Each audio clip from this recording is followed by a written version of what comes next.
James Egan Holmes, case number 12CR 1522. The record should reflect that Mr. Holmes is present with his attorneys and the prosecutors are present. My en banc meeting ran a little late, so I'm sorry that we're getting started a little late. Are the parties ready for the jury? I have a brief matter, Your Honor. Okay. I want to recall Sergeant Gerdeman for a very limited, brief purpose. Any objection? No. Okay. All right, let's bring the jury in.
Please be seated, everyone.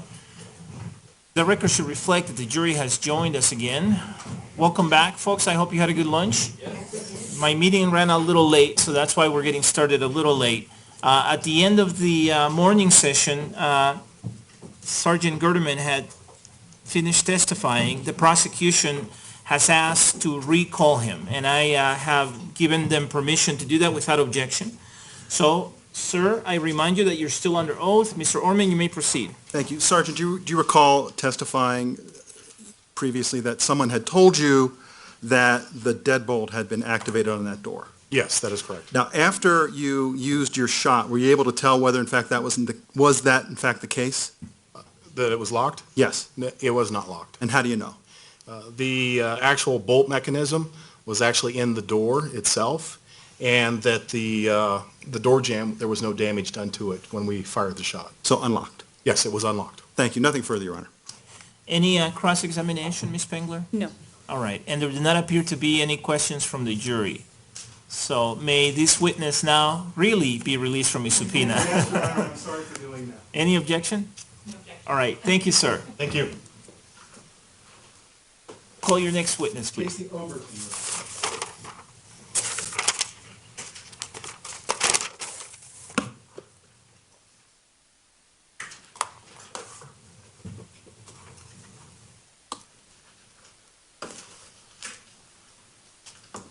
Good afternoon. May I have you raise your right hand so that I can administer an oath? Do you solemnly swear or affirm under penalty of law that the testimony you're about to give will be the truth, the whole truth, and nothing but the truth? I do. Please be seated. Can you hand me those exhibits?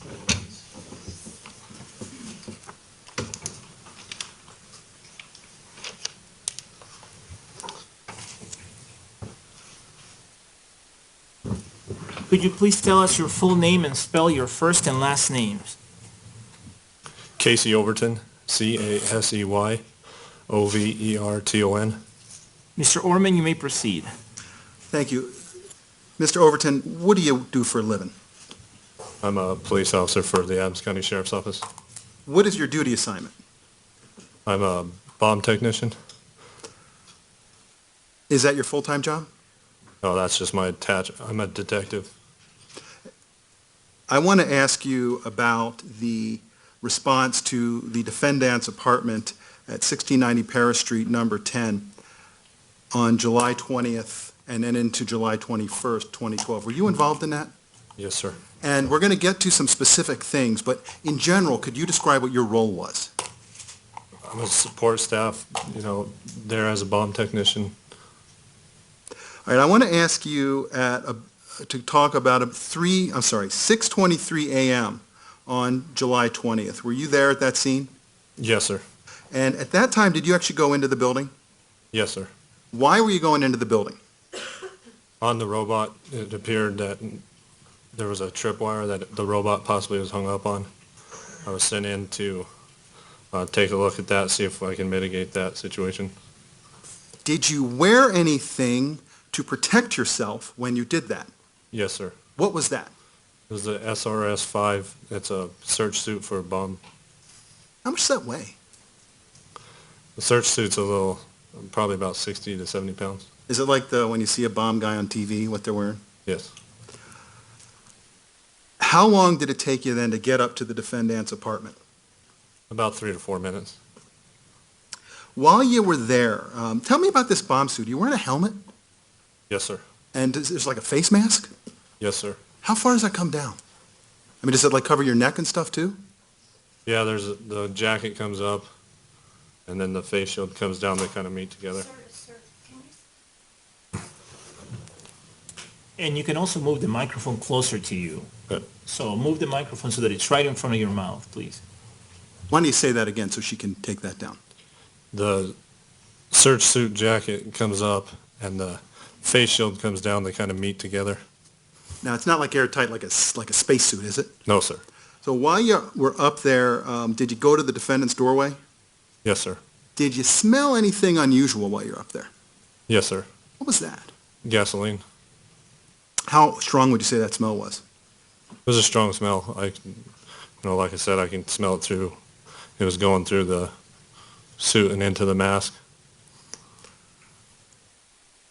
Were you able then to see inside the apartment to see if the bomb robot was in fact caught up on that fishing line? Yes, sir. Was it? No, sir. All right, what else did you do up there at that point, if anything? I just looked in the apartment, saw that the robot was not hooked up on the fishing line, and then I left. All right, I want to go to the next day then, the 21st. Did you go back? Yes, sir. And what was your role on that day? I was sent in later in the day to do some x-rays And where were you going to x-ray? inside the apartment. So was this before or after any of the render safe procedures had been carried out? It was after. Okay, so the tripwire device had been taken out? Yes, sir. And had the thing on top of the refrigerator been blown up? Yes, sir. So were you still wearing any protection? Yes, sir. What were you wearing? I was wearing a flak jacket and a helmet with a face mask. Now, that's not as much as the whole bomb suit, is it? Correct. So why not wear a bomb suit? Well, at this point, we're comfortable with the actions that we've already taken on, but there was still risk there, so I didn't want to go in just with nothing. Also, if there was any other type of booby traps, this allowed me to maneuver a little better. It's not as bulky as a bomb suit. Let me ask you, are you a little nervous today? Yes, sir. You don't need to be nervous. It's just us people here, okay? So tell me where you went then, and did you take any special equipment with you? Yes, I had panels for the x-ray and then the x-ray source. Did you x-ray anything? Yes, sir. All right, what rooms did you go into x-ray stuff? The living room and the bedroom. All right, let's start with the bedroom. What did you x-ray there? 2 ammo cans. And, well, just so the ladies and gentlemen of the jury can understand, what's an ammo can? It's a storage box for ammunition, usually made of steel. Sometimes they're plastic. Steel, were they steel or plastic here? They were steel. Maybe one of each, or you're not sure, you don't know? The one from what I remember, was steel. Okay, all right. So, did you look at those with the x-ray? Yes. What'd you see? I saw that one of them was empty, and the other one appeared to have .223 ammunition. Was it like chock full, or just a little bit, or do you not remember? That I'm not sure of. All right, so then you said you took some x-rays in the living room, is that right? Yes, sir. What'd you x-ray there? The black 6-inch spheres, and then the half, equivalent to that, but just a half sphere. All right, where were these half spheres? They were up outside of the main area of the living room, up against the wall. And when you say half sphere, you literally mean like one half of one of those spheres, right? Yes, sir. And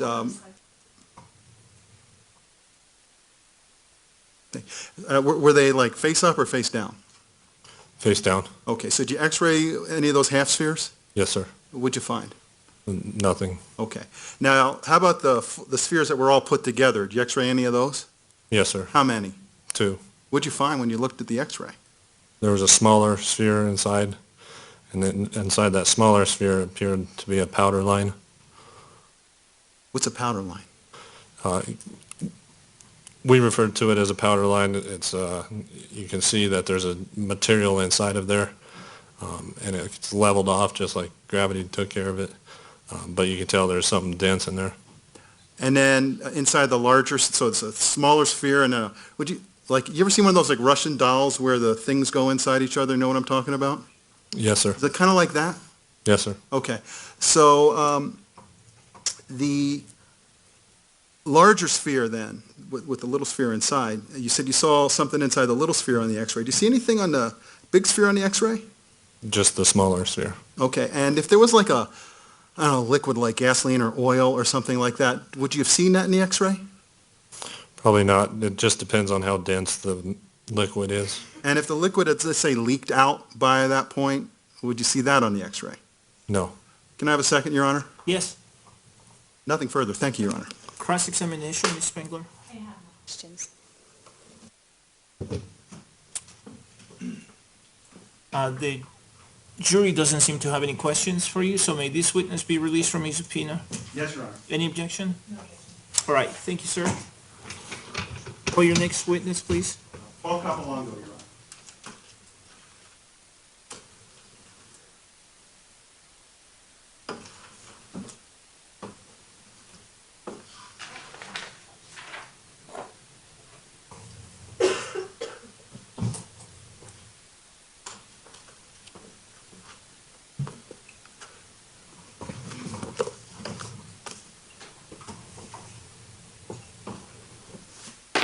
Good afternoon. Do you solemnly swear or affirm on penalty of law that the testimony you're about to give will be the truth, the whole truth, and nothing but the truth? Yes, sir. Please be seated. Please tell us your full name and spell your first and last names. Paul Capolungo, P-A-U-L. Last name is C-A-P-O-L-U-N-G-O. Mr. Orman, you may proceed. Thank you. Who do you work for? I'm a police officer for the city and county of Denver. What is your duty assignment? I'm assigned to the bomb squad. Is that a full-time job? Yes. Can you please just tell us what training you've had to make the bomb squad? Basically, we interview for the job, and then if you're assigned to the unit, you will go down and train at Hazardous Devices School in Huntsville, Alabama. It's a 6-week training program. You go down there, you get your initial training, and then when you come back, basically you train weekly, and every 3 years you go back to Hazardous Devices School and get recertified as a bomb technician. What do you do as the guy on the Denver bomb squad? It wouldn't seem to me there's like enough bombs in Denver to make that a full-time job. So what do you do as that job? Well, basically, I'm a detective assigned to the unit. So we investigate not only improvised explosive devices, we also investigate improvised explosive devices. We also investigate bomb threats, whether they're verbal, written, telephonic. We also handle any suspicious bag, unattended bag calls. We also handle and recover military ordnance. Now, we've heard in this case from people with FBI, bomb squad, Arapahoe County, Adams County, and now Denver. Is that a close-knit community? Do you guys work together? Yes, yes, we do.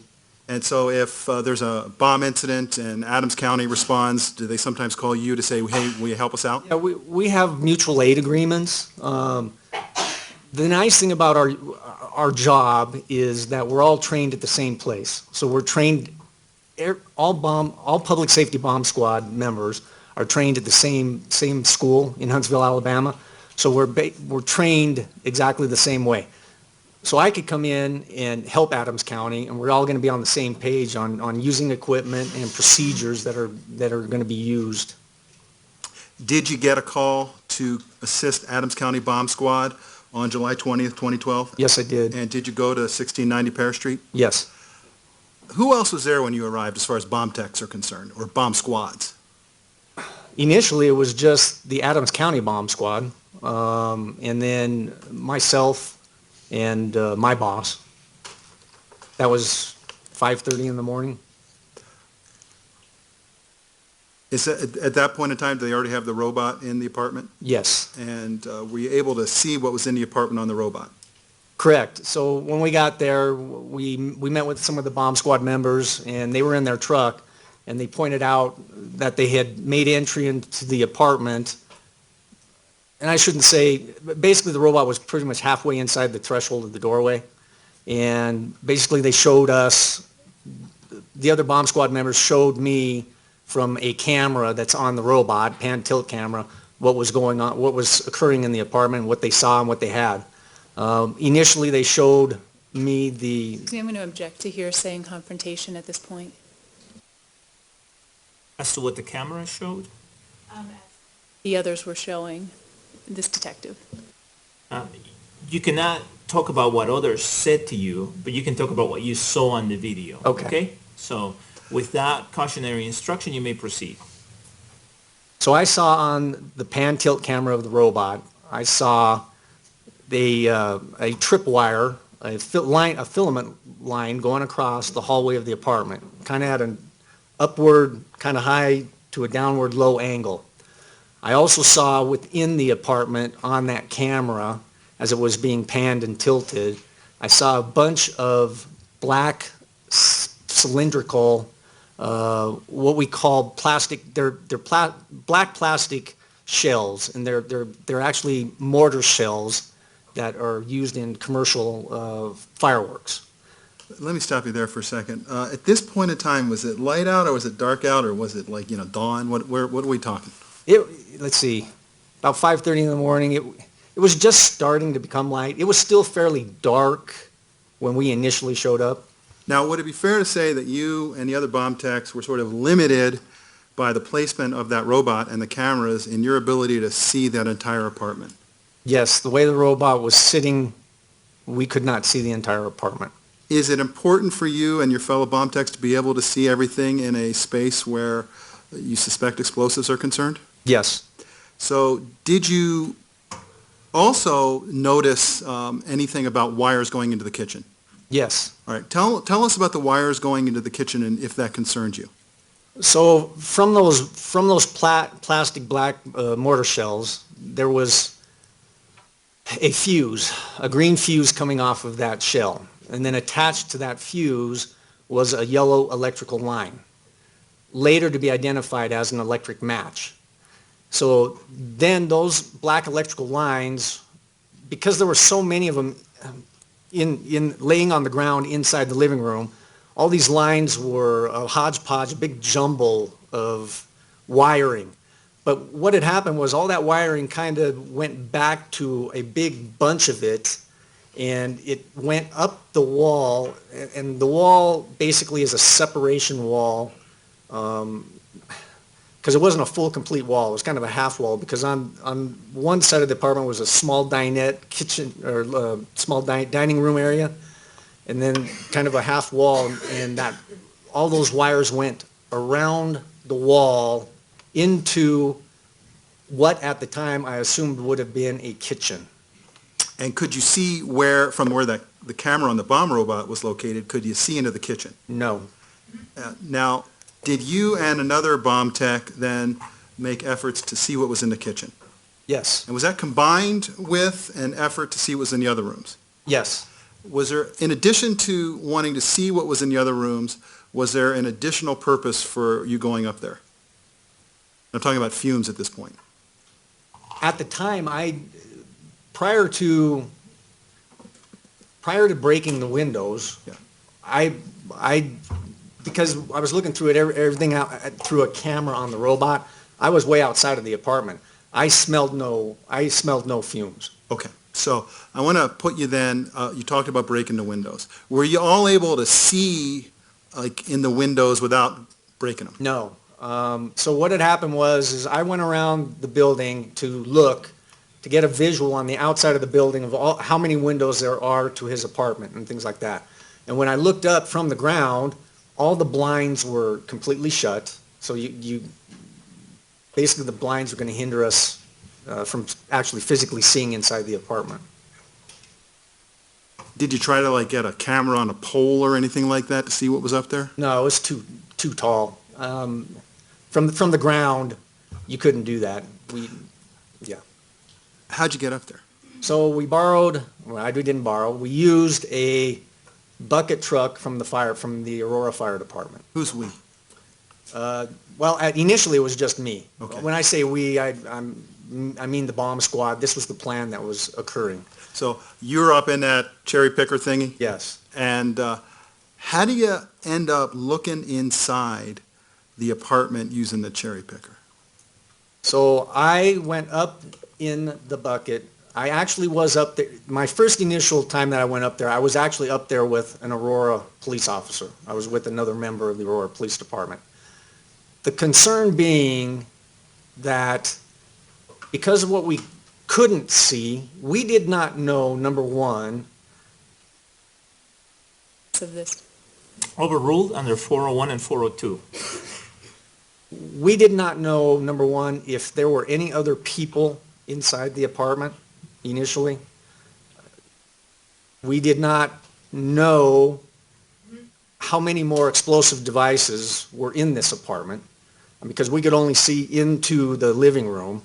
And you need to know, there's, and I hate to use the word, and maybe this is wrong, but you make an assumption that there's not only a living room, there's a kitchen, there's a bathroom, there's at least another bedroom in an apartment, so that so we need to look through all these rooms. Now, just because people may be wondering, because you mentioned it, did you find any other people in there? No. Okay. So how many times did you go up that day on the 20th to look at the windows on the apartment using that bucket from the fire department? I believe it was twice. Okay, so the first time you said you were with an Aurora officer. Yes. What did you do that first time? So the reason the Aurora officer was with me was for safety reasons. He was there as cover for me. So if I were to go up there and break out windows, if there was another suspect or someone in there that was going to do harm to me, I'm a little busy breaking out, and what we call breaking and raking, breaking out a window and raking the blinds out of the apartment. So he was there to cover me. So initially, that's why that officer was up there with me. Now, is that the time you actually did the break-in and rake-in? We did. Initially we did the break and rake on just the kitchen window. Let's do that then. When you went up there to do the break and rake on the kitchen window, were you wearing any type of protective clothing? I was wearing a tack vest and basically a tack helmet. All right, what is a tack vest? It's overglorified Kevlar. Like right now I'm wearing a bulletproof vest. Well, this one fits on the outside of your clothing and basically just kind of zips up. It's thicker. It offers more protection. And what's a tack helmet?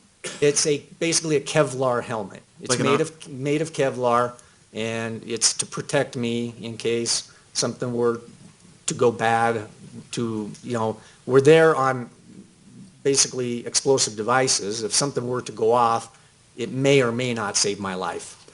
Is it like an Army helmet, or is it a special thing? It kind of looks like an Army helmet, yes. So,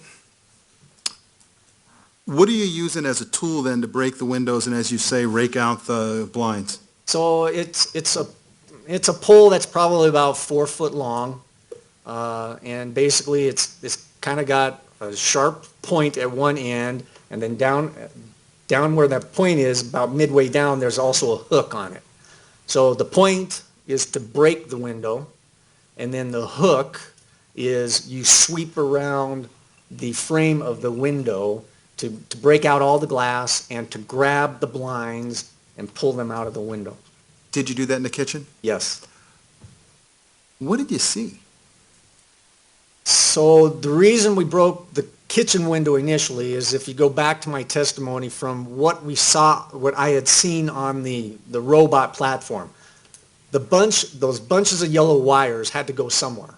And we saw them go around into what we thought was the kitchen. So when I went up in the bucket truck and I broke the window and I raked out the blind, I could see on top of the refrigerator a black plastic box.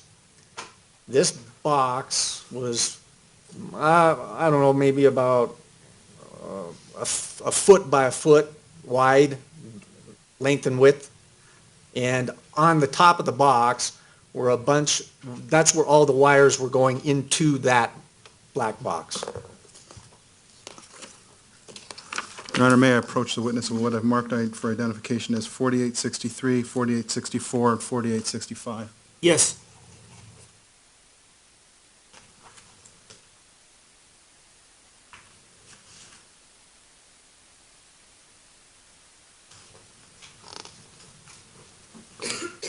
Take a look at those for me, sir, and tell me what they are. These are, so also while I was up there, I had a digital camera with me. And these are the pictures after I performed the break and rake, and I saw the black box. I basically took some digital pictures of that black box. Are those accurate depictions of what you saw through the window? Yes, they're accurate in the sense that they're pretty much zoomed in. All right, well, are they accurate depictions of what you saw? Yes. Your Honor, I move to admit 4863, 64, and 65. Any objection? No objection. Without objection, P-TR-4863, 4864, and 4865 are admitted and may be published. Will you please put up 4863? Tell me what we're looking at there. So that's the black box that I was telling you about. And as you can see on the front side of it, kind of pointing in a downward angle, there's an antenna on that box. So that concerned us, because now we're talking about when there's an antenna on this, what turns out to be a firing box. That means that somewhere along the lines it can be... Object, excuse me. May we approach? Yes.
the objection is overruled. You can continue with your answer. I lost my train of thought, All so right, let me see, okay. I was asking you what this was, and you said you saw that antenna there, and that caused you concern. I think you were going to tell us how that affected what you were going to do next. Yes, when you see an antenna on a box like this means that it can be fired remotely. It means a person doesn't have to be physically near that box and push some buttons. It means they could be away from it somewhere, and they might have a remote control with them and push the button, which will send a signal to that antenna, which in turn that antenna will tell that box to fire. So did that affect the way that you proceeded after that? Yeah, from that point right there, I came down off the truck and showed the members of the bomb squad what was going on, what I had up there. Let's take a look at 4864.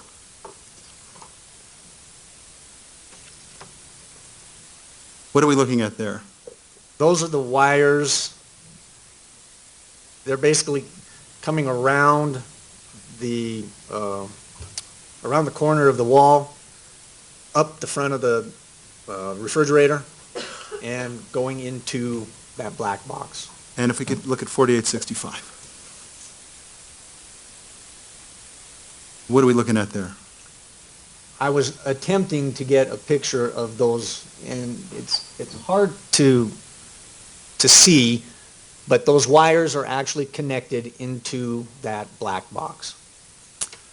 Now, I'm looking at the bottom of that, and I see a black object attached to it that's sort of pointed down towards the bottom right. What is that? That is the antenna. All right, thank you. We can take that down. So you say you went, after you got this information and you took these photographs, you went down and you showed them to the other bomb guys, right? Right. Was it decided that you would somehow change what you were doing as far as this breaking and raking is concerned? No, so once I came down and showed the other members, then there was a discussion as to how we were going to approach and how we're going to continue working on this, because at that point, I never heard, or I never knew if the transmitter portion of that box was ever found. So I don't know. I don't know if it was or wasn't. So that took a little bit of time. So I believe it was about 2 hours later, about 8:30 in the morning, where the decision was made to go back up and still continue to break out those windows. When you broke out the window in the kitchen, did you smell anything unusual? Yes, initially when I broke that window out, I got a very strong odor of gasoline. So did that have an impact on the way that you proceeded after that? Yeah, yes it did. Basically, because now you got this real strong odor of gasoline emanating from this apartment, you got a lot of vapors in there. And about the only way to rid that apartment of the gas vapors is to air it out. And so the decision was made to break out all the windows in the defendant's apartment. Did he use that same bucket truck? Yes. Same outfit with the vest and the helmet? Yep, yes. Did you go up alone this time or still with the other guy? No, I was still with him because we were still trying to figure out, we still didn't know if there were other people in this apartment. So I still had the Aurora officer up there with me when I performed the break and rake on the rest of the windows. Tell me about the break and rake, where you did and then what you saw when you looked inside. Okay, so after the kitchen window, which would be in the southeast corner of the apartment and the apartment building, I moved down to the next window, which was the living room window. So it was a larger plate glass window. Same thing, got to the window, the blinds were shut, so I broke the window out, raked the blinds out, still got a good whiff of gasoline. Kind of looked around. I got a better view of the entire living room area of the apartment. Because initially, from where the robot was sitting in the threshold of the doorway, you couldn't fully see the entire living room. So I could look in another corner of the living room that the robot couldn't see into. So we looked in there. I didn't see any human beings in that corner of that. I could see the spherical mortar shells laying around. There was a jar that was sitting on I believe it was a chair, and it was full of liquid and what appeared to be ammunition. So from there, I just continued on. I went to the next window, which would have been a bathroom window. It's a bathroom window, so it's tempered glass. It's kind of like frosted, so you can't see in. It's a privacy type window. I shattered that window. I looked in the bathroom, didn't see anybody in there. Didn't really see any sort of booby trap on the door or any explosive devices, improvised explosive devices in the bathroom. I continued in it would be a westerly direction to what was going to be a bedroom window. I did the same thing, performed the break and rake, pulled the blind out, looked around the bedroom, didn't see any human beings in the bedroom. I saw an ammo can sitting on the floor near the bed, and if from the window looking into the bedroom, it would have been on my right side of the bed. It was sitting on the floor. We were concerned about the ammo can. An ammo can become a container for an improvised explosive device. So at that point, that can became suspicious. Sorry, so you broke out that one window, you saw the ammo can. Did you see anything else of interest to you in the bedroom at that time? I don't believe so. I don't believe so. Did you break out any other windows? There was one more bedroom window, because the bedroom was in a corner, so the first window I broke out would have been southern facing, and the second window I broke out was western facing. Now, did you see anything else in there when you broke out that window? No. I want to ask you about the next day now. Okay? Did you go back the next day on the 21st? Yes, I did. And were you part of the render safe procedure on that date? Yes, I was. Now, we've seen a video of the results of someone blowing up that thing on top of the refrigerator that you showed us. Were you involved in that? Yes, I was. And did you and another bomb tech blow that up? We don't consider calling it blowing up. Okay. It's a render safe procedure. If like anyone else in the world looked at it, would they think you blew that up? Yeah. Yeah. Yes, Okay. yes, they would. All right. So the reason for blowing it up, what is that? So basically, the charge we used is it's a water charge. We basically use explosives to propel water at a very high rate of speed because water does not compress. So the whole point of that was to separate the wires that were connected to that box. Did it work? Yes, it did. Can I have a moment, Your Honor? You can. Nothing further. Thank you, Your Honor. Cross-examination, Ms. Spengler? No. Yeah.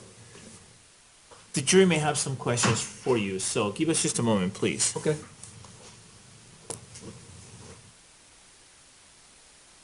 Or maybe not. Okay, no, the jury does not have any questions. Okay. May this witness be released from his subpoena? Yes, Your Honor. Any objection, Ms. Spengler? No. All right, thank you, sir. Thank you. Call your next witness, please. You can leave those with me. Thank you. Thank you, sir. People call David Williams. Susan. Here you go. Thank you.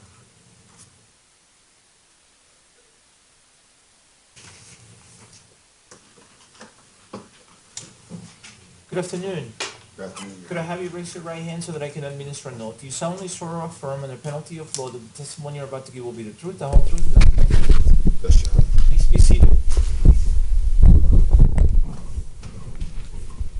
Could you please tell us your full name for the record and spell your first and last names?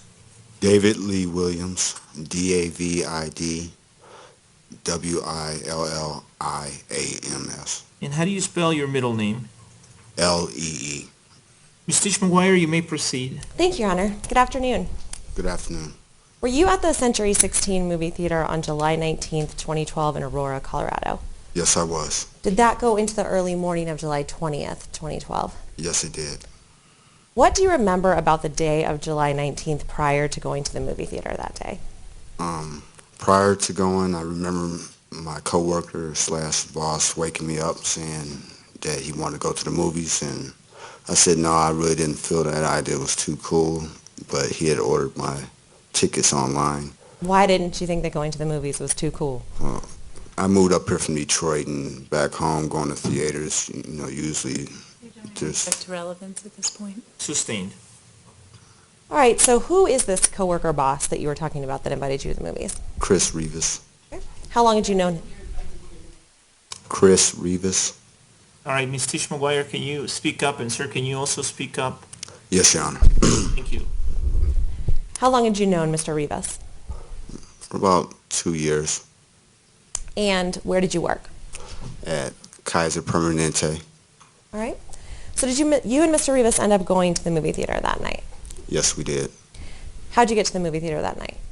At first, we was going to take a bus, but we decided to walk since he stayed only about a mile away from the theater. Is that where you lived as well? Yes. Did you walk to the movie theater that night? Yes, we did. What time did you get to the movie theater that night? About an hour before the movie had started. Hour and a half. What did you do when you got to the movie theater? Sat there, conversated with, other movie watchers, and just chilled and ate our popcorn, went to contestant stand, just relaxed. Do you recall any of the people who were sitting around you at the movie theater that night? No. No. Do you know if you were seated near any people that you Yes. remember? Yeah? Yes. Who were you seated near that you remember? The young lady, her and her girlfriend was sitting next to us, to the left side of us. Right. How'd you go about choosing your seats in the movie theater that night? Well, when we first walked in, we didn't want to be too close or too far away from the theater screen. All right, Your Honor, if I may approach the witness with what's been marked as People's Exhibit 1179. Yes.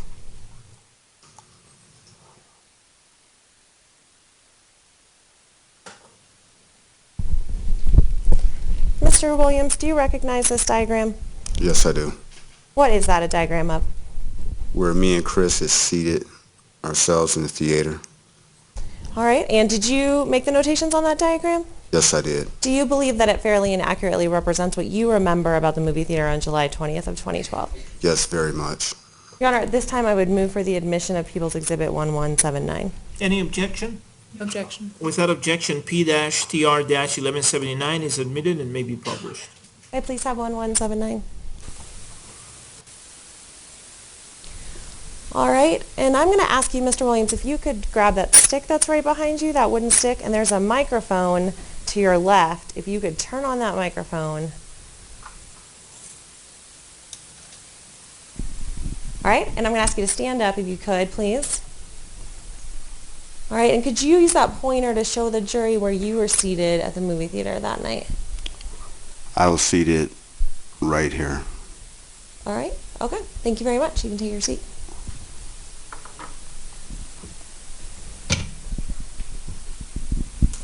At some point in time, did your movie begin that night, Mr. Williams? Yes. What do you remember happening during your movie that night? Well, watched the movie about maybe 15 minutes into the movie. From there, we saw someone step in through the rear exit door. And could you see that person? All we could see was a silhouette.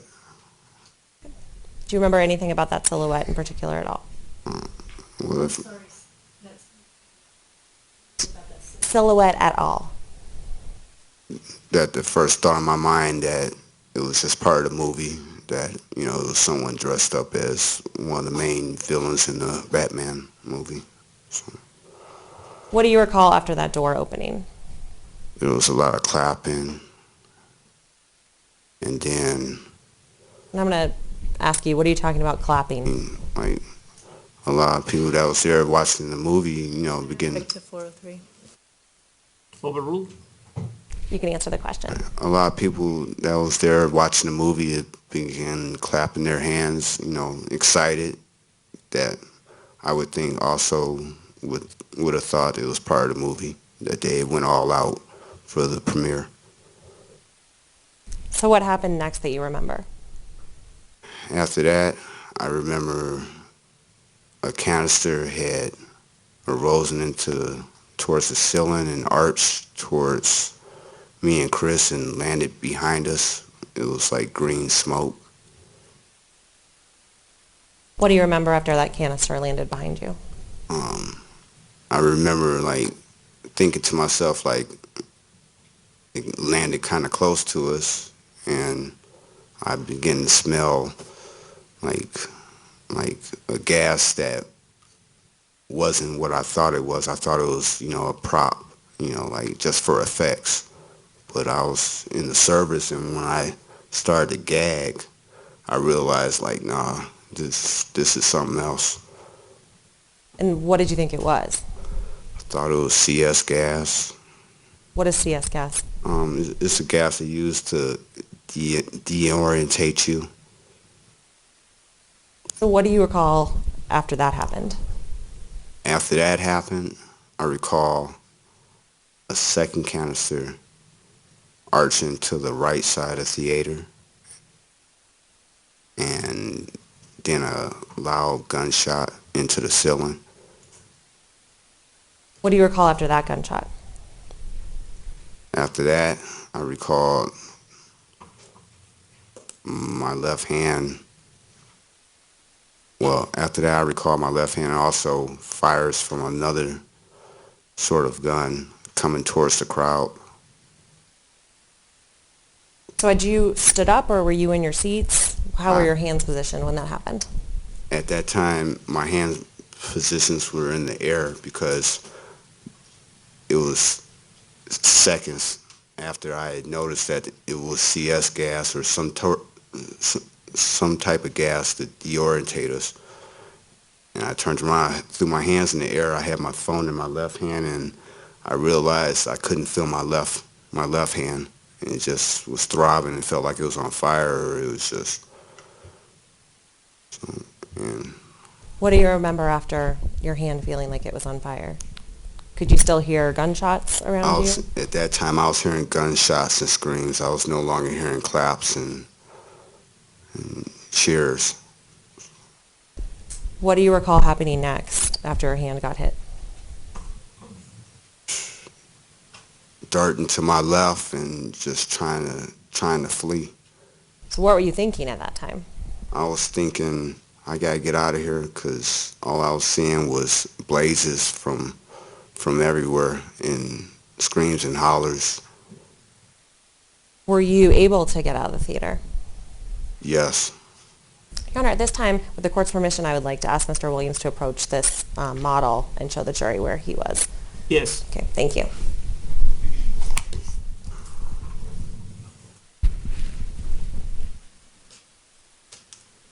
All right, Mr. Williams, I'm going to ask you to grab that microphone again that you did such a good job with last time. And come meet me down here, please.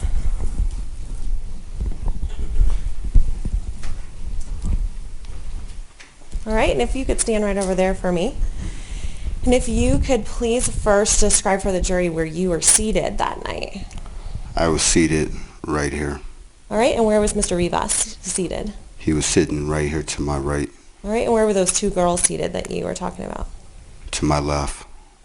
All right, and then could you describe for the jury where you saw that the person, the silhouette, the door open, very beginning? About right here. All right, and what about the canister that you saw fly across the theater? It came from the left of the silhouette. And where did it land? It arched and it landed someone right here behind me and Chris. Now, at any point in time, did you see flashes in the theater? Yes, Where'd you see those? coming from over where the silhouette was. And could you describe for the jury where you were when your hands got hit? Still in my seat. Oh, sorry. Yeah, sorry. Thanks, Mr. Williams. So, and if you could just show again where you were when your hands got hit. I was still sitting in my seat. Right. And if you could describe for the jury how you were able to exit the theater. I jumped over the railing or banister right here. And where'd you land? I landed on the ground. And did you head then back towards the lobby of the theater? Yes. Okay. All right. Thank you very much, Mr. Williams. You can take your seat.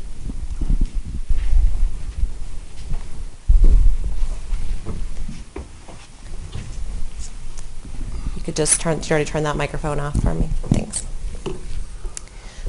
After you went into the lobby of the theater, where'd you go after that?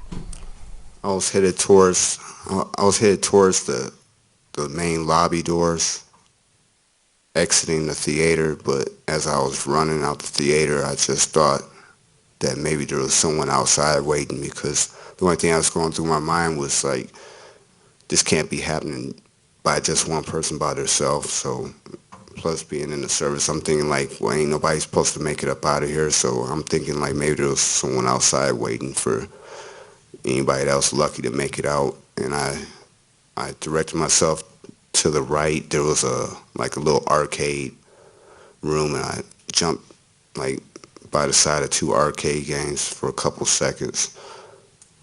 Were you still able to hear any gunfire at that point in time when you were in the arcade? Yes, a lot. Yeah. Now, during the time that you were in the theater, were you able to discern whether or not you thought you heard different weapons being used? Yes. What different weapons do you think you were able to discern? Like 12 gauge, and Your Honor. And cumulative. Relevance and Cumulative. Sushma, go ahead. Your Honor, Mr. Williams testified that he was in the service. I can ask him some more foundational questions about his experience with weapons in the service. That's okay. The objection is as to relevance and cumulative. So it's a Rule 401 and 402 objection in terms of relevance and a Rule 403 objection in terms of cumulative. The objections are overruled. It is relevant based on what he's indicating he remembers happening, and the probative value of the evidence is not substantially outweighed by any of the concerns in Rule 403, including the unnecessary presentation of evidence that is cumulative. You may proceed. All right, Mr. Williams, you can continue with what weapons you think you were able to discern that you heard throughout the theater. Semi-automatic, shotguns, like loud bursts or rapid bursts or single shots. And you were able to discern all of those different types Yes. of gunshots while you were in the theater? Yes, And what about when you were in the arcade? What sort of shots were you hearing? the same. What happened while you were hiding between these arcade games? I'm sitting there thinking, and I started thinking back to when you watch movies, horror movies, and someone always gets caught up under the... Your Honor, 403. Sustained. Right, so what do you do after you're in between these arcade games? What do you do next? I finally come to a decision like I don't want to go out, buy some arcade games. I might as well give them, if it's my time to go, I'm going to give it all I got. So I just ran out the theater through the front doors. Finally, after sitting there thinking for a couple seconds. What happened after you ran out through the main doors? I got outside and I was running up the parking lot, and I finally stopped in the middle of the parking lot. I didn't see no one outside but myself. At that point in time, were you able to look down and notice if you were injured at all? I looked over to my left hand and just saw that it was bloody and shaking. Were you able to seek medical attention Once I was outside, once you're outside?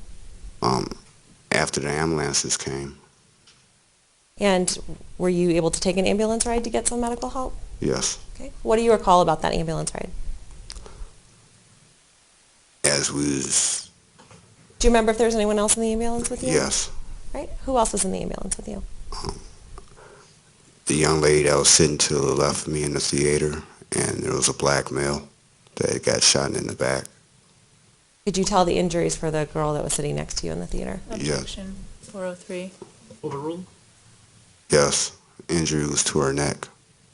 Could you actually physically observe that injury while you were in the ambulance? Well, I physically saw that there was blood coming from her neck. And how long do you think your ambulance ride took when you were on your way to the hospital? It felt like forever. Do you know what hospital you went to? Yes, What hospital is it? university. What happened when you got to University Hospital? They seated me in a wheelchair, and first thing I asked was to use a phone. Were they able to treat any injuries for you when you were at the hospital? Yes, Right. What did you find out about your injuries? I had a gunshot wound to my middle finger. And was anything else wrong with your finger? Yes, there was metal still stuck in it, and the finger was broken. It was a clean break. Your Honor, if I may approach Mr. Williams with what's been marked as People's Exhibit 2552 and 2551. Yes.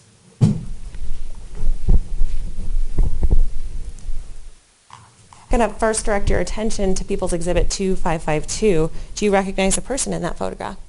Yes, Who is that person? myself. Is that picture fairly and accurately depict your injuries on July 20th of 2012? Yes, it is. Right, then I'm going to direct your attention to People's Exhibit 2551. All right, is that a close-up of the injuries that you received to your hand on July 20th of 2012? Yes, it is. Did they fairly and accurately represent the injuries you sustained on July 20th of 2012? Yes, they did. Your Honor, at this time I'd move for the admission of People's Exhibits 2551 and 2552. No objection. Without objection, P-TR-2551 and 2552 are admitted and may be published. If I could please have 2552 first. Right, if you could tell the jury what this is a picture of. Let's picture myself sitting in a wheelchair at the hospital. If I could please have People's Exhibit 2551.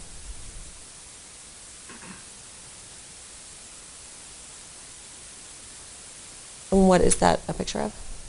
A gunshot wound to my hand. Is that on July 20th of 2012? Yes, it is. Now, do you have any continuing medical problems with your hand, Mr. Williams? Yes. What's that? Nerve. Excuse me, relevance. Overruled goes to the extent of the injury. You can answer the question. Yes, nerve damage to my left hand. All right, thank you very much. I have no further questions for this witness. Any cross-examination? No. The jury may have a question for you. Give us a moment, please.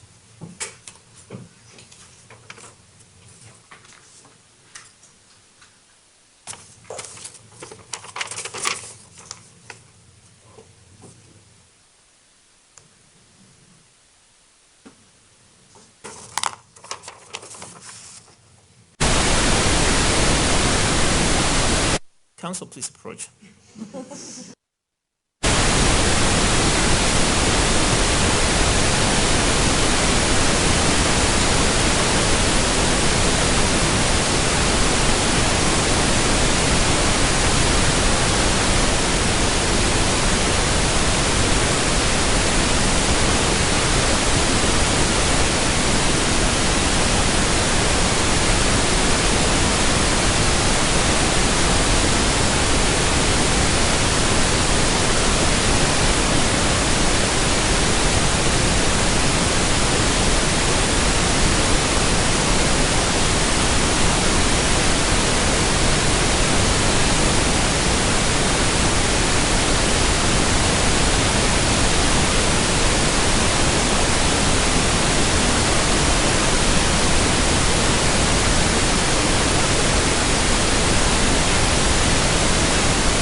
All right, sir, the jury has submitted some questions, and I have found, based on the rules of evidence and other applicable rules of law, that a couple of these questions are appropriate. The first question is, did you see the gunman move through the theater? If so, where? Yes, he was approaching up through the aisles. The other question is, how many types of guns did you hear being fired while you were in the theater complex? And you can't speculate. So this is, whether you can answer it or not depends on your actual observations. How many types of guns did you hear being fired while you were in the theater complex? 2. All right, any follow-up questions, Ms. Tish McGuire?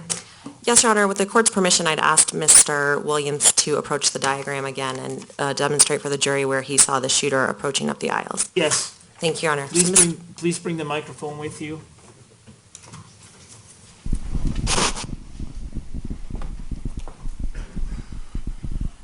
All right, so please stand here.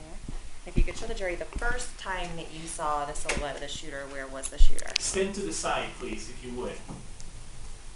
There you go. If you could first demonstrate for the jury where you first saw the shooter enter the theater. I first saw the shooter enter the theater back here, All right, and then where was the next time that you saw the shooter? right here. All right, and the way the record reflect that the witness has demonstrated maybe a few inches on this diagram in front of the previous location where the shooter was. And then, Mr. Williams, where next did you see the shooter? It seemed as the shooter was coming around this way. But seeing how there was smoke from the gas canisters, I was actually seeing the blazes off the barrel of the gun. So were you actually seeing the shooter approach, or were you more seeing the blazes? The blazes. All right, do you recall seeing the shooter at any other location in the theater? No. All right, thank you, Your Honor.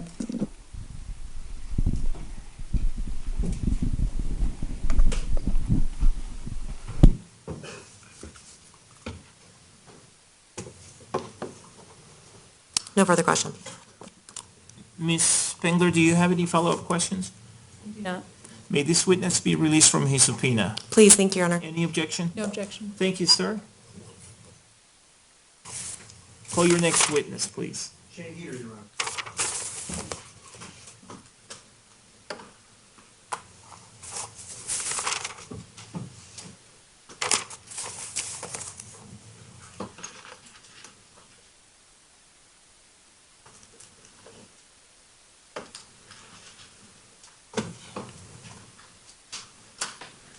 Good afternoon.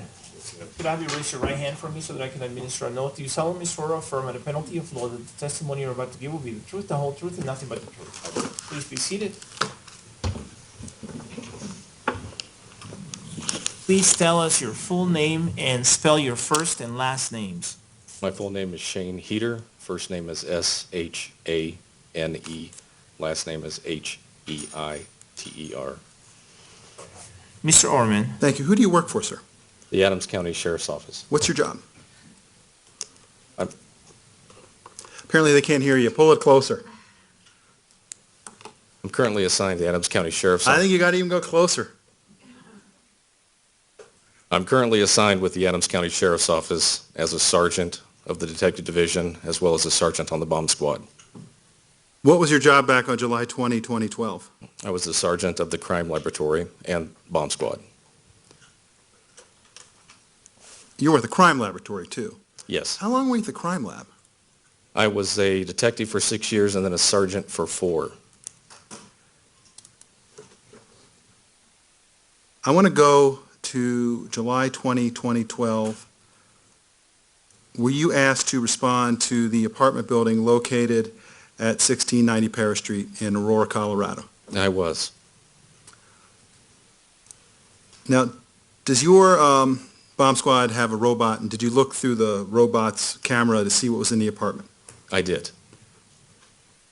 And later on, did your observations through that camera become relevant to some actions that you took up at the doorway to the apartment? They were. All right, so Tell us what you saw through the camera that later became important to you as when you went up to that doorway. What we saw when the door was opened was a monofilament fishing line, a line that was attached to the wall next to the door striker. So as the door opened, you look to the left, and there is a fishing line that's hooked to the striker plate, so around 36 inches up from the ground, that continued down to a thermos, a blue-colored thermos attached to the handle. The thermos was actually placed on some tennis shoes so as to facilitate it sitting up at a 30 to 40 degree angle. And right directly below the mouth of that, or the lip of the thermos, was a skillet, like a cooking skillet. And inside that skillet was a gray, powdery substance. Did you do anything in the apartment other than looking through the camera? And I'm not talking about talking with your colleagues. Did you actually do anything in the apartment on the 20th, or was that only on the 21st? That was on the 21st. Right. Let's flash forward then to the next day, to the 21st. Did you assist with the rendering safe procedure and collecting materials from that apartment? I did. Now, we've heard testimony already about using the robot to take out the thermos and so forth. Did you observe that on the camera? I did not. Right. Where were you when that happened? I was standing down outside the apartment complex on the west side. You say standing down. Do you mean you were just standing around, or were you waiting for something? I was 3 floors down, standing outside, waiting. And as soon as I got word that the robot was in the process and had the thermos ready, I went upstairs to collect the thermos. Now, what were you wearing when you went up to collect the thermos? For that type of situation, I was wearing a flak jacket, a helmet with a visor, a face shield, and some gloves. Did you actually go up and collect the thermos? I did. Where was it? It was in the grippers of the robot. Was there anything inside it? There was a white opaque or an opaque type container with some sort of a liquid inside that container. Did it have a label? It must have. I didn't see the label because it was sitting inside the thermos. Okay.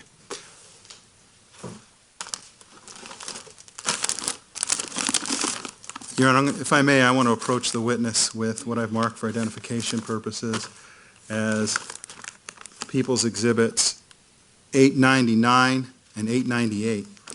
Yes.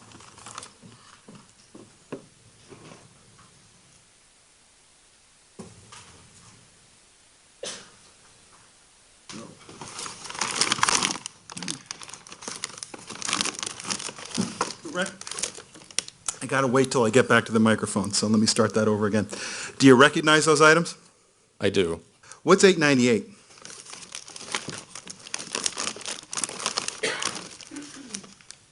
$8.98 is the blue and white thermos. And what's 899? That appears to be the opaque bottle that was inside the thermos. Your Honor, move to admit 888 and 899. I'm sorry, 898 and 899. Any objection? Objection. Without objection, P-TR-898 and 899 are admitted. Can you tell me what the label says on 899? It says glycerin, and it says 99.7% technical grade. So is that the stuff you buy at the drugstore? No, In fact, is there a company on that where it was purchased from? there is. What's it called? The Science Company. Is that the place like up on Lincoln as you're driving downtown from the south? I believe it is. Your Honor, well, actually, before I approach, the frying pan, did you get that? I did. How'd that work? The robot collected the frying pan, then handed the frying pan over to me. Did you actually watch it do that? I did. I was still up there when I collected the thermos, yes. Oh, why don't you tell us how that worked? Please. So basically, when I got called up there, the robot had the blue thermos in its gripper and was somewhat entangled in the monofilament fishing line. After I recovered the blue thermos, handed it off, I then collected, the robot went back in, got the skillet. I backed far enough away to where I felt like I was safe if something were to happen. As soon as I saw the robot back out of the apartment, I went up and grabbed the skillet. May I approach the witness with what I've marked for identification as People's Exhibit 900, Your Honor? Yes.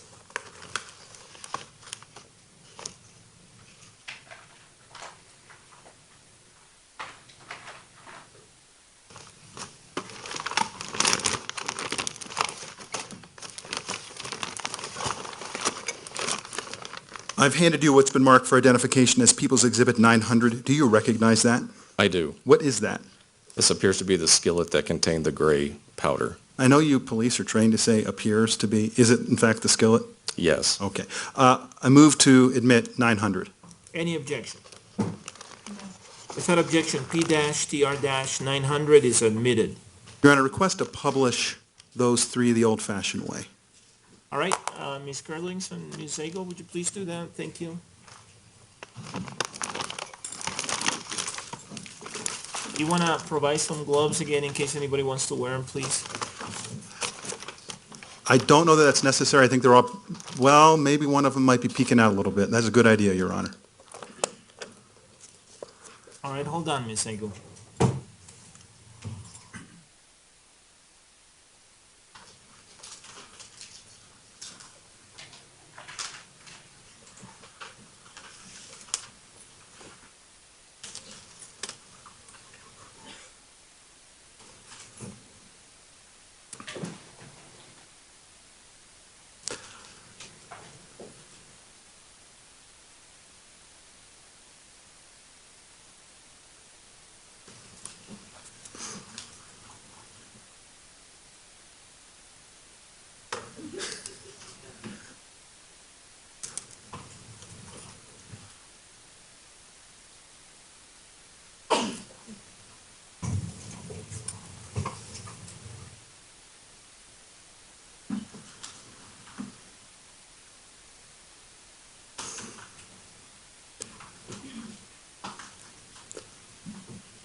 Okay, the record should reflect that exhibits P-TR-898, 899, and 900 were just published to the jury. Mr. Orman? Thank you.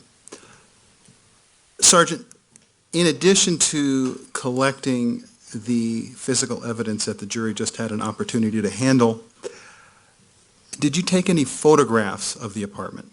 I did. Now, before we get to the photographs you took, I want to talk to you about crime scene photography. Do you have any training in doing that? I think you said you were in charge of the crime lab, so it makes me think you might have. That's correct. I worked as a detective criminalist for 6 years and then became the sergeant of that same lab. I'm sorry for coming. 6 years I was a detective criminalist and then 4 years as a sergeant. And we're trained to, for photography purposes, what's called overall, mid-range, and close-up. You take an overall general picture, then you take a mid-range picture, and then you take the close-up picture of the item. So why would you want to do a overall, a mid-range, and a close-up? What does that help someone looking at the photograph to discern? What we're trying to do in pictures for those people that can't be there is to show the state of the evidence as it was at the time that I entered. And then when you find a particular piece of evidence, we then work our way in to better show that evidence.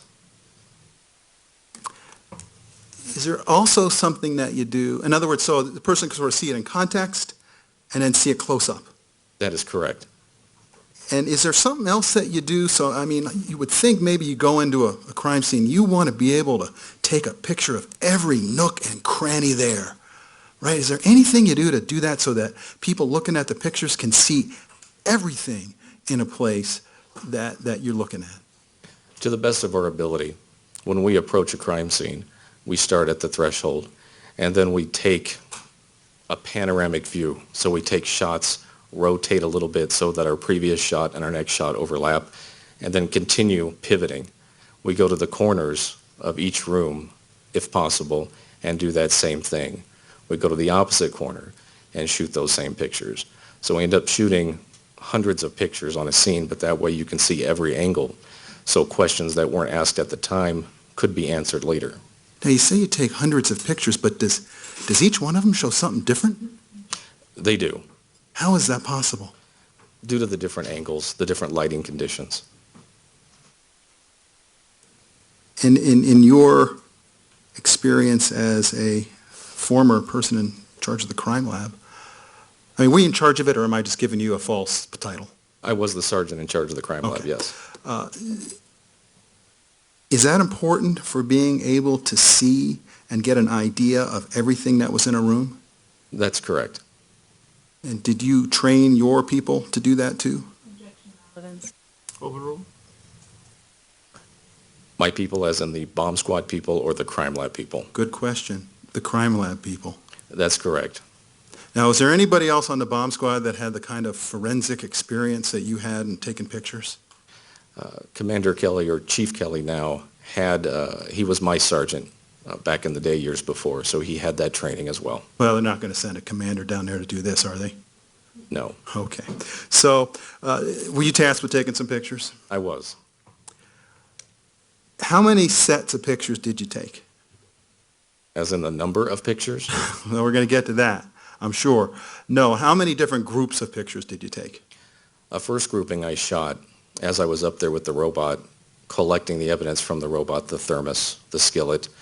I stayed up there in the doorway, in the threshold, and shot additional pictures the best we could without entering the scene, because we still didn't know if there were further booby traps inside. So I took numerous photographs at different angles, at different heights, and at different exposure levels to see if we could see anything else that might endanger human life before we entered it. Your Honor, I'm going to approach the witness with a group of photographs I've shown to counsel, which is 4133 through 4164. However, it does not include a number of photographs that have already been admitted, specifically 4138, 4144, 4145, 4146, 4148, 4162, and that's it. So if I may approach, Your Honor. Yes.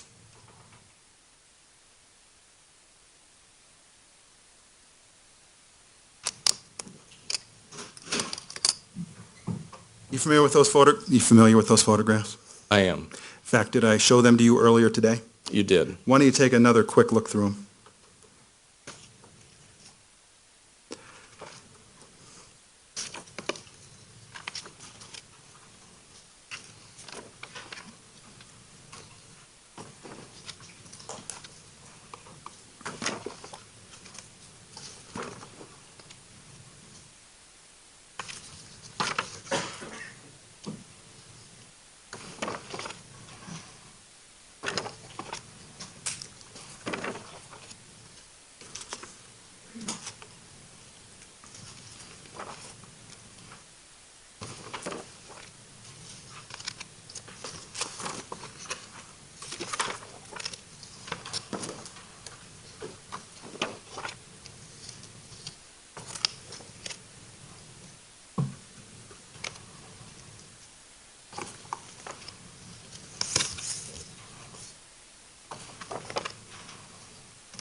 I'm done. Do those fairly and accurately represent what you saw in the hallway and then in the door looking into the apartment? They do. And is that representative of this technique that you use to take photographs of everything so the observer has the opportunity to see every nook and cranny and every possible angle so they don't miss anything? In respect to before I physically entered the apartment, yes, Okay. Well, we're going to get to the ones after you physically entered later. These are all before, right? that is correct. Your Honor, move to admit those exhibits. Any objection? Yes, Your Honor, I do object to several. Okay, which ones are you objecting to? 4142 as cumulative of 4140. Judge, can we approach, or would you like me to? Just, you can tell me from there. 4137 is cumulative of 4140. 4151. I'm sorry, start again. Speak a little bit. 4140. 4151 as cumulative of 4150. 4165 as cumulative of 4155. And I think that only goes through 4164. I'm sorry. 4156 as cumulative of 4155. And 4159 as cumulative of 4158. Okay, thank you. Can I see those photographs, please?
All right, the objections are overruled under Rule 403. Here you go, sir. May I publish, Your Honor? Yes, so, for the record, P-TR-4133, 4134, 4135, 4136, 4137, 4139, 4140, 4141, 4142, 4143, 4147, 4149, 4150, 4151, 4152, 4153, 4154, 4155, 4156, 4157, 4158, 4159, 4160, 4161, 4163, and 4164 are admitted and may be published. Mr. Orman, are you intending to publish all of these? No, Your Honor, by no means. Okay, go ahead. Thank you. If we could show 4133 first. What are we looking at there? That is the west entrance up the stairs, and we're looking at the robot, and to your right is the suspect apartment. Now, previously in this case, someone else testified about taking the tires off the robot, and I see sort of over on the right there some tire-like looking things. What are those? Those are the tires for the robot. We pulled the tires off to facilitate making the robot thinner for more maneuverability within tight spaces. More maneuverable, thinner. Let's take a look at 4134.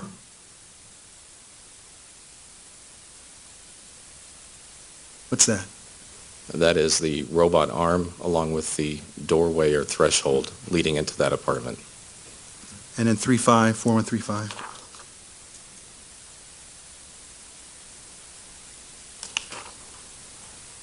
And that is beginning to approach the apartment doorway and photographing inside.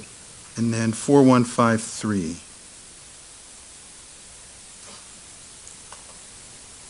All right. In this picture, you can see these green fuse-like things attached to those sort of orangish kind of yellow wire thingies going onto that bicycle. Where do they go from there?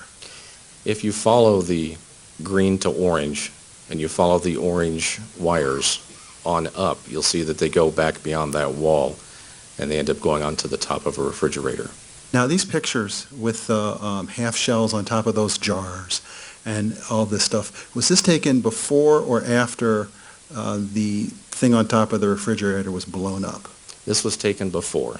How about before or after you took down that thermos and that frying pan? This was after the thermos and frying pan. Okay. Did you take another series of pictures after they blew that thing up on top of the refrigerator? I did. When was that? It was sometime in the afternoon, around 1 or 2 o'clock, I believe. Before you get to the next group of pictures, Mr. Orman, why don't we take our afternoon break at this time? Folks, let's go ahead and take our afternoon break. It's 3:07. Let's take 20 minutes. Please remember that all my advisements apply during this break. I'll see you back here in 20 minutes. Thank you. To reflect that the jury has left the courtroom now, everyone may be seated. Sir, you can go on break. I'm good right here. All right. Is there anything we need to talk about before we go on break? Just to inform the court, the next group of pictures is much larger. I showed it yesterday to counsel. I've given it to them again. I don't know if Your Honor wants to take a look at it over the break or something, so at least you're familiar with the pictures to save time. I'm just suggesting that. Are you going to be objecting to some of those photographs, Ms. Spengler? Review them. All right, well, I'll let her do that. I'll try to come out in 15 minutes. Let's, counsel and I just take 15 minutes and then we'll see if we can deal with those photographs. The objections to photographs P-TR-4137, 4142, 4151, 4156, and 4159 were overruled because they're not cumulative. They are different angles. Some of them are close-ups. Some of them are from farther away. They show different things. Some of them show some things better than the others. And so even though they may be depicting some of the same things and there may be some overlap, they are not identical, and there are certain things, for example, certain wires sometimes that you can see better in one picture than in another picture, and I find that the probative value of the evidence is not substantially outweighed by the unnecessary presentation of cumulative evidence. So under Rule 403, I found that all of them were admissible and the objections were overruled. I just wanted to supplement the record now that the jury's out of the courtroom. All right, I'll see you back here in 15. Thank you. The court will be in recess.